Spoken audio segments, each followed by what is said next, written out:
Assalamualaikum warahmatullahi wabarakatuh. Kami dari mahasiswa Fakultas Hukum Universitas Mula Warman pada anggota kelompok 2 Hukum Acara Mahkamah Konstitusi mempersembahkan kepada kalian semua video singkat yang berjudul Tahapan Persidangan Pengajuan Undang-Undang di Mahkamah Konstitusi, yang mana video ini berdasarkan pada Peraturan MK Nomor 2 Tahun 2021. Dalam tahap pertama yaitu pemberitahuan sidang kepada para pihak. Di poin awal ada penetapan sidang pertama, ditetapkan oleh MK paling lama 14 hari kerja sejak permohonan dicatat dalam EBRPK. Kemudian penyampaian surat panggilan sidang pertama. Untuk pemohon harus diterima paling lama 5 hari kerja. Untuk para pihak, ahli dan atau saksi harus diterima paling lama 3 hari kerja sebelum pemeriksaan persidangan. Untuk pemenuhan panggilan, para pihak, ahli dan saksi wajib memenuhi panggilan mahkamah untuk menghadiri persidangan. Dan persidangan jarak jauh, dengan alasan tertentu pemohon dapat mengajukan persidangan jarak jauh paling lambat 2 hari sebelum persidangan dinyatakan. Lanjut kepada tahapan yang kedua adalah pemeriksaan pendahuluan.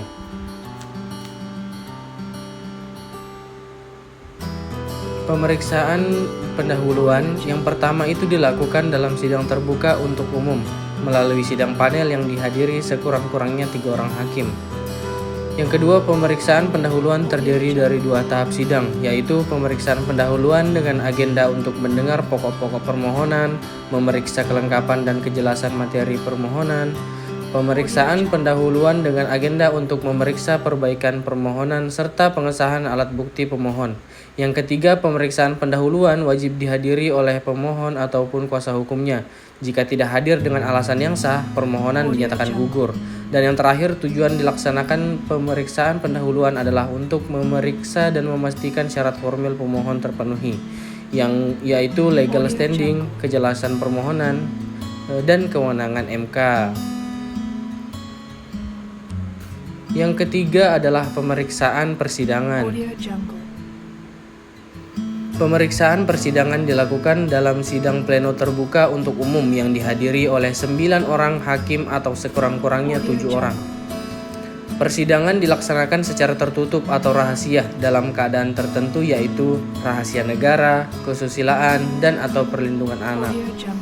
Pemeriksaan persidangan meliputi mendengar keterangan pemberian keterangan, mendengarkan keterangan pihak terkait, mendengar keterangan ahli, mendengar keterangan saksi, memeriksa dan atau mengesahkan alat bukti tertulis, memeriksa rangkaian data, keterangan, perbuatan, keadaan, dan atau peristiwa yang bersesuai dengan alat-alat bukti lain. Setelah sidang dinyatakan cukup oleh mahkamah, para pihak diberi waktu paling lama 7 hari kerja untuk menyampaikan kesimpulan. Nah, kemudian tahap yang keempat, pelaksanaan RPH pembahasan perkara. RPH adalah rapat permusyawaratan hakim, dilakukan agar perkara yang diputus MK sesuai dengan Undang-Undang Dasar NRI 1945 dan alat bukti serta keyakinan hakim. RPH dihadiri minimal 7 dan maksimal 9 orang hakim.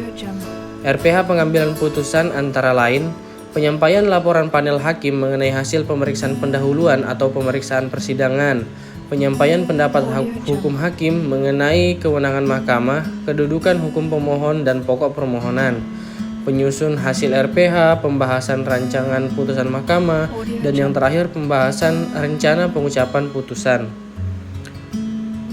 Di tahap selanjutnya, pengucapan putusan mahkamah. Nah, putusan mahkamah itu diucapkan dalam sidang pleno pengucapan putusan mahkamah yang dihadiri oleh 9 orang hakim atau paling kurang 7 orang hakim yang dipimpin oleh ketua mahkamah biasanya. Selanjutnya itu apabila putusan mengabulkan permohonan, maka wajib dimuat dalam berita Negara Republik Indonesia.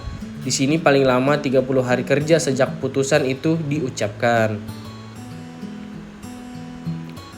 Selanjutnya penyerahan atau penyampaian salinan putusan mahkamah. Nah, di tahap ini Salinan putusan mahkamah itu disampaikan kepada pemohon, pemberi keterangan, Mahkamah Agung, pihak terkait, dan menteri yang menyelenggarakan urusan pemerintahan di bidang hukum segera setelah berakhirnya sidang pleno pengucapan putusan mahkamah. Nah, mungkin itu kepada kawan-kawan yang dapat kami sampaikan terkait tahapan pengujian undang-undang di Mahkamah Konstitusi. Terima kasih sudah menonton. Semoga materi yang kami sampaikan dapat membawa manfaat.